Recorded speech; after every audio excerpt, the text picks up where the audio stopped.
губя само мене си. С примера на самочетна човещина и нравствена чистота. Това е образът на Левски в паметта на българския народ. И днес той ни е нужен. Върви заедно с нас в настоящето и бъдещето. Времето е в нас и ние сме във времето. На 12 февруари ние прекланяме глави пред паметника на апостол, подвига и саможертвата на един от най-предадените и честни синове на България. Браво, моите момче!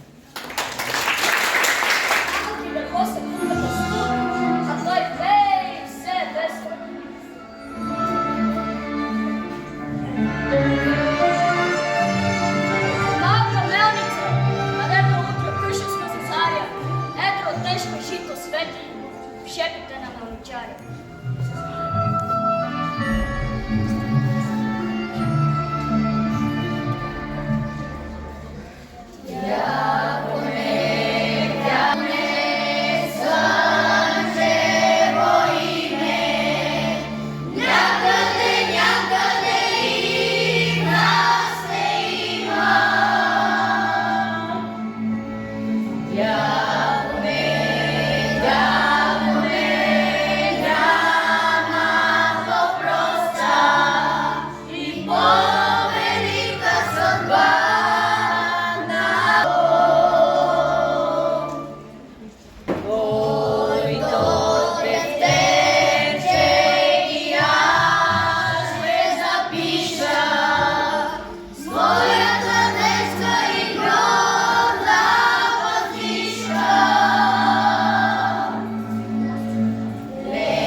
Той с апостолската вяра ще ни стопли и нахрани.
Майко моя, родино мил, защото и жално, и милно плачеш, гарбане и ти, птицо проклета, на чий гроб там грозно? О, зная, ти плачеш, майко, за той, че си черна родина, за той, че твой свещен глас е глас безпомощен, глас от Плачи там, Исус, край град София, търчи аз видях, черно бесило, и твой един син България, виси на него със страх и сила. Гарбане грачи грозно зловещо, сета и вълци вият в полята, стаци се молят луди горещо, жените плачат и щият децата. Зимата пее своята зла песен, вихрове гонят тръни по полета, и студ, и мраз, и плач безнадежден, навяват на теб скръб на сърцето.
последниот се сепа сил.